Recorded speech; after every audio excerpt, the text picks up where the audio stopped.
How's it going, everyone? I'm Keegs, and today we're going to be talking about the Star Wars novel Brotherhood, which is going to follow Obi-Wan and Anakin shortly after the events of Episode 2, Attack of the Clones. The Clone Wars have just started, and Anakin is really just getting used to his new mechanical hand after it got cut off by Count Dooku, and he's actually just graduated from being a Padawan, and he is at his knighting ceremony. Mace Windu is the one to be giving this speech there, and he's talking a lot about responsibility, and now that you're all Jedi Knights, you have to be more careful, more responsible, and Anakin kind of feels like he's pointedly talking towards him because he's never really gotten along with Mace Windu. He never felt like Mace really liked him, or at the very least, he definitely has never trusted Anakin, which I think is very clear, especially from the lines that he says in Episode 3, like, "You do this and you'll have gained my trust." Meaning that he doesn't have it already because he never does have Mace Windu's trust, which I guess in hindsight for good reason. This works up Anakin a little bit because he feels like he's being kind of picked on, but when he gets a little worked up, he starts to think about Qui-Gon and what Qui-Gon would have done, and honestly for a second he swears that he can feel Qui-Gon there with him, and then he just kind of brushes it off. But I think this is heavily hinting towards the fact that Qui-Gon is there and he just doesn't know how to see him yet. Obi-Wan at this time is now just a temporary fill for the Jedi Council after they've lost one, and now he's like rotating in with a few different people, just taking turns being on the council, but at the moment they're all temporary and nobody has been permanently assigned. Meanwhile, on the planet Cato Neimoidia, which is the home planet of the Trade Federation, there is a huge terrorist bombing on this planet, killing thousands of people. The Jedi Council then hold an emergency meeting to talk about what actions they should take, and Palpatine joins, speaking for the Republic, saying, hey, the Republic's gotta go, and we have to smooth things over with the Neimoidians because we don't want this to get pinned on the Republic because we can't afford for the Trade Federation to turn against us. Palpatine wants to go himself to smooth over the relations, but Obi-Wan thinks it's too dangerous because it's kind of a hostile area, and they can't bring a military entourage, otherwise it would look like an invasion. So essentially they end up giving Obi-Wan 24 hours to make an argument as to why he should go instead. After the meeting though, Obi-Wan wants to go talk to Anakin because he was just knighted and he wants to go give his congratulations, and he also wants to start having some talks with Anakin about what may have went down on Tatooine because he knows something went down but doesn't know exactly what. Unfortunately though, Anakin kind of runs out of the meeting almost, and Obi-Wan tries to follow him hastily, but he oversees Anakin meet Padme. Of course, they're in public, so they're semi-formal, but Obi-Wan is able to sense huge emotions coming off of Anakin, and he really thinks that Anakin needs to get his emotions in check, because every time that he goes and sees or talks about Padme, then it's just like overwhelming amounts of emotion.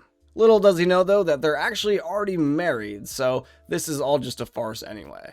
Later that evening, Anakin goes on a date with Padme though, and it's relatively uneventful, though he does end up giving her his Padawan braid. Obi-Wan goes to talk with his friend Dex, who is a cook at a restaurant, but also a bit of a black market informant. He tells Obi-Wan that Neimoidians are completely based in logic, so any actions they take are what is most logical. So, in theory, Obi-Wan infers that, okay, so I should make it extremely illogical for them to join the Separatists and more logical for them to join the Republic. And the best way that I can do that is to convince them that it was definitely not the Republic that blew up all their people.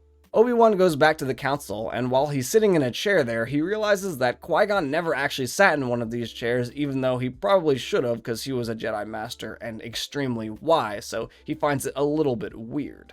The council is taking a vote on whether they think Padawans should be included in the war efforts or not, and Obi-Wan is extremely uncomfortable with it, even though it does pass the council, so Padawans are going to be included.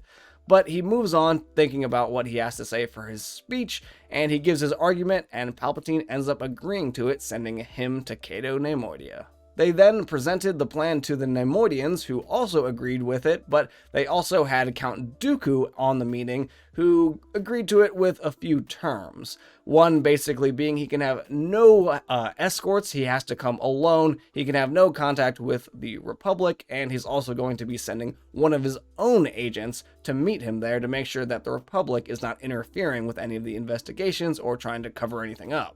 Meanwhile, a youngling named Mil Alabeth is on a transport shuttle, and she has this rare ability where she can sense other people's pain, which sounds just horrible. And she thinks so too. Sometimes it's so overwhelming that she passes out, so she decides that she is going to try to completely cut herself off from the Force. Before Obi-Wan's mission, he tells Anakin that he's got a new assignment, and that's going to be teaching some Padawans a lesson at a class the next day. Anakin's very against it because he wants nothing to do with teaching or Padawans, but begrudgingly he does accept. Obi-Wan, on the other hand, is given a comlink from Anakin, which he doesn't really want to accept because he feels like it's kind of breaking the rules, even though Anakin argues that he's not technically the Republic, so you're just contacting a friend and not actually contacting the Republic, so it's really in the gray area, but eventually Obi-Wan does concede and takes the comlink. He also kind of notes that in this conversation, since Anakin's been knighted, he's been a little bit more jovial, and they're not butting heads so much, which he actually finds very refreshing. Anakin goes to teach the class, and it's kind of going horribly, but then he starts talking about some of the people that influenced his life, and it goes a lot better, and he's feeling really happy with it. And he sees the kids out the door, and on the way out, one of them says, "Thanks, see you tomorrow," and he says, "Wait, hold up, what?" And then when he asks about it later, they tell him, "Oh yeah, the children, the younglings, are going to be going on this supply aid mission with you," which he really is upset about. When Obi-Wan lands on Cato Neimoidia, he's greeted by Dooku's agent, a pale, bald woman, and immediately we know that this is Asajj Ventress. Though Obi-Wan's never met her before, this is his first time actually meeting her, so he doesn't know that, so they just decide to go investigating together. Anakin's getting ready to board his ship, and he's thinking about how he actually did not only tell Padme, but he also told Palpatine about what happened with the Sand People on Tatooine when he just slaughtered them all. He's thinking that he didn't really need to tell him, but he just wanted the validation, and he knew that Palpatine would give it to him, which I feel like should have been a red flag.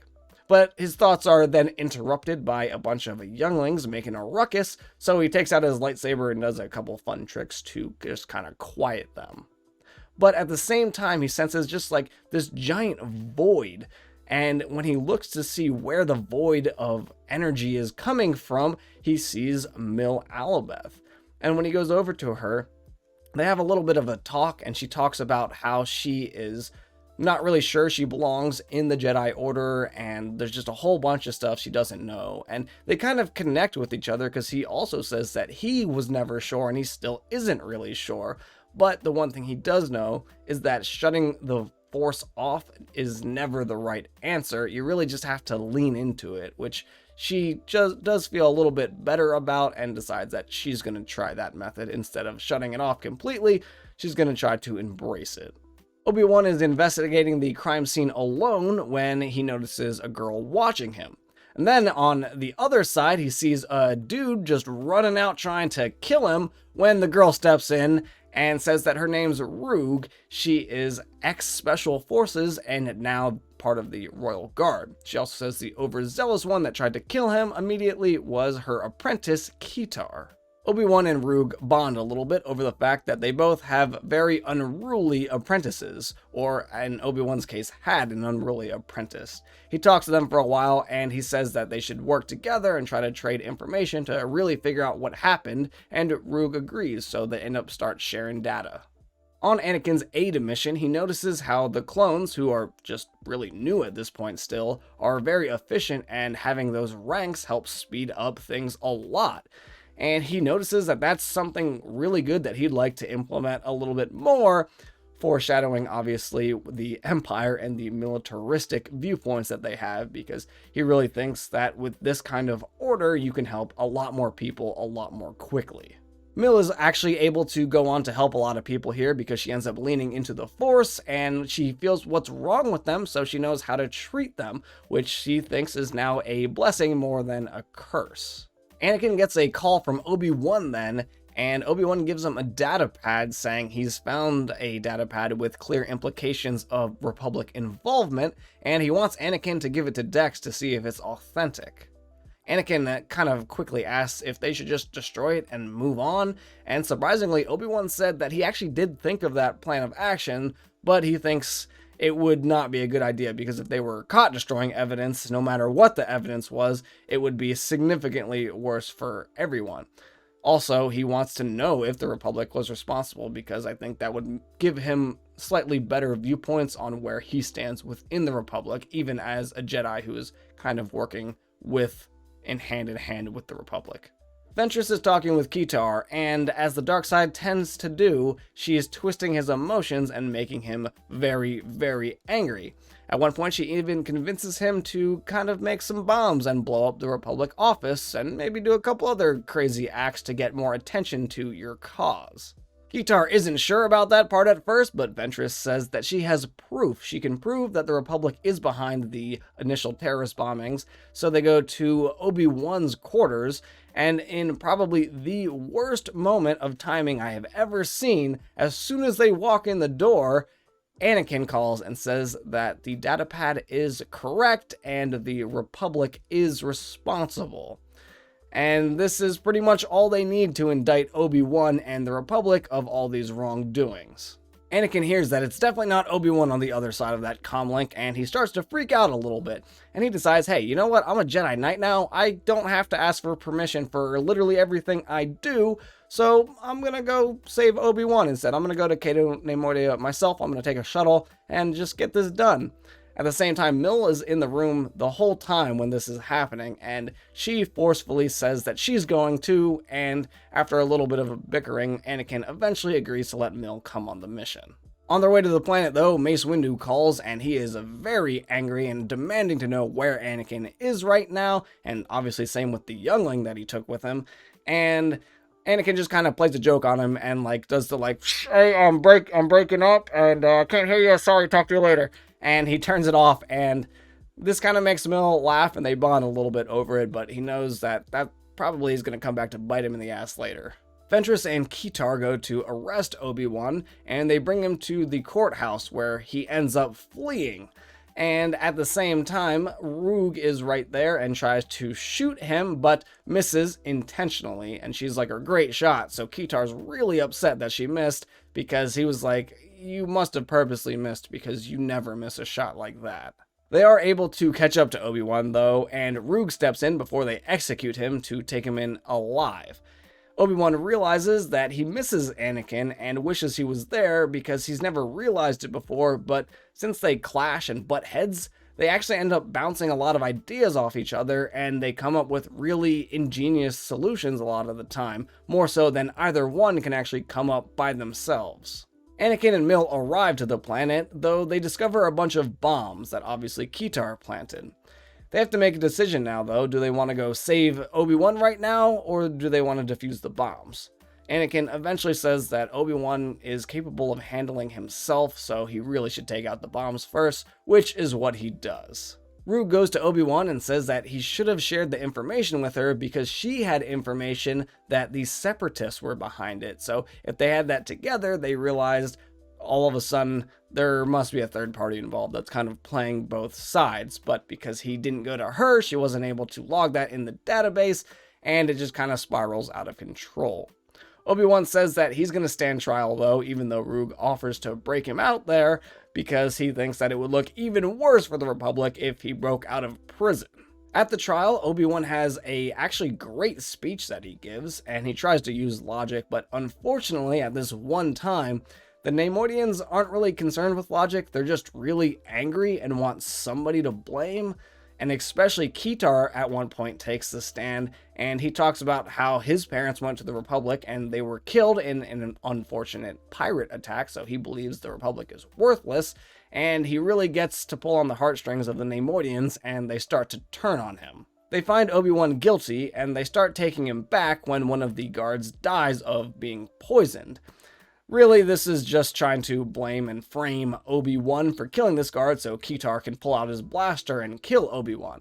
But at the same time, Obi-Wan calls on the Force to get his lightsaber and starts deflecting bolts when all of a sudden Anakin arrives at the courtroom and sees what's happening and jumps in himself, and then they flee for their lives.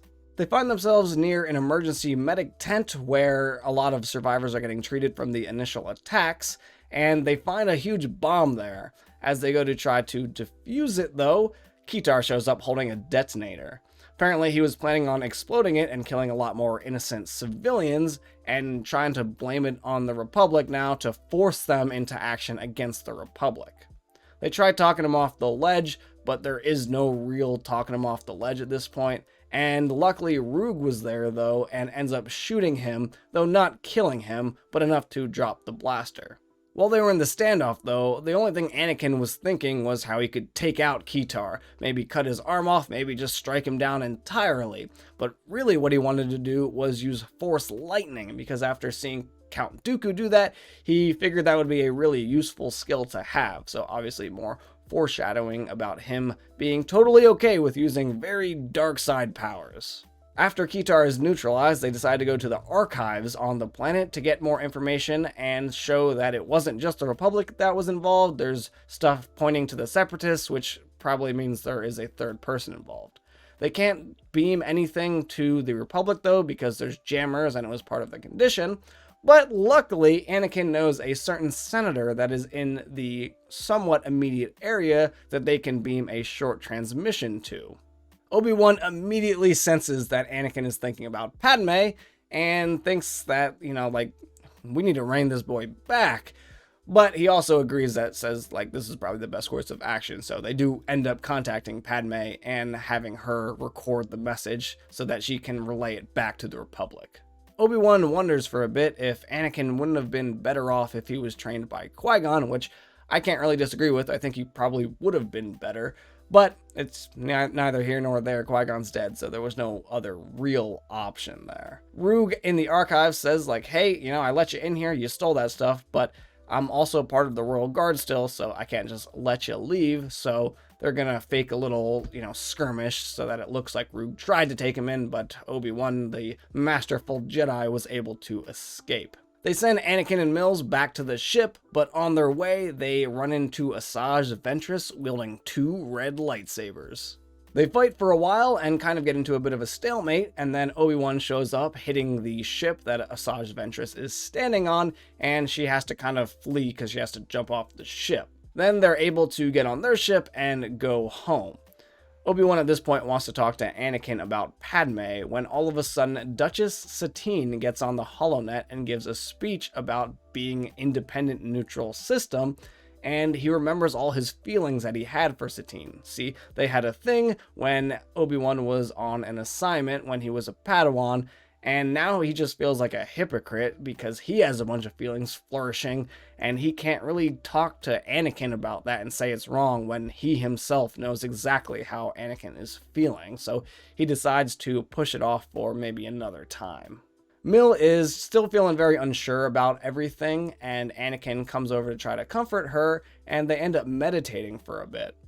And then when they land on the planet, Master Yoda is there to greet them, and Mill announces that she has decided she is completely sure she wants to leave the Order now. Anakin, surprisingly, is in full support of Mill and believes that she knows what she's doing, and he feels the confidence in her actions. She still is not going to cut herself off from the Force. She wants to lean into it still, but she wants to be a different kind of Force and use it differently, but still helping people. Obi-Wan sees this from Anakin and is impressed by how much older and wiser Anakin feels now, and he just kind of realizes at this point that Anakin has grown up. He's not a Jedi Padawan anymore, he's a Jedi Knight, and he's an equal with Obi-Wan. A few weeks later though, the Republic has officially made Jedi Knights generals in the Grand Army of the Republic, and Padawans are now officially commanders. Obi-Wan is very, very uneasy about this and doesn't really like it because the Jedi are no longer peacekeepers, but they are actually part of a military. They get new Jedi armor, which is actually pretty cool because it offers some protection now instead of just the robes, but it's also free-flown enough to allow them to move really easily and retain all their agility so that they can wield their lightsabers effectively. Obi-Wan has also been officially granted a seat on the Jedi Council, so he's now a permanent member, and I find it kind of funny because they did this for his actions on Cato Neimoidia when I kind of feel like he royally messed up there. I mean, I guess he was able to prove to a lot of people that there's a third actor involved, so he did some good intel work, but also he had to flee the planet because he messed up relations so bad, I feel like. Also, Anakin didn't really have any repercussions for just like taking off and going after Obi-Wan, so I'm not sure if they were trying to allude that that was just like a general sense of Mace being generally unhappy because Anakin didn't tell him the whole truth again or what, but Anakin didn't really have any consequences for his actions there, which I guess is kind of a theme throughout Star Wars where they don't really punish Anakin a lot. They do both realize in the end that Qui-Gon was like a father to them, and because Qui-Gon was like a father to both Obi-Wan and Anakin, this makes them like brothers. That's going to wrap up this book though, and though it was cool to see Asajj Ventress and more on the Neimoidian people of the Trade Federation, for a book called Brotherhood, I would have liked to see Anakin and Obi-Wan together more. There was a short portion where they were together at the end fighting, but I would have liked to see them fight together a little bit more because obviously this book is called Brotherhood, and the best part of their relationship is when they're together and kind of butting heads and bouncing ideas off each other. So other than that though, I did really like the book. Currently, I am wrapping up the book Star Wars Padawan, which follows Obi-Wan as a Padawan and will probably be the next Star Wars book that I talk about. So stay tuned for that. But I'm Keegs, I hope you enjoyed this, and I will catch you all next time for some more Star Wars content.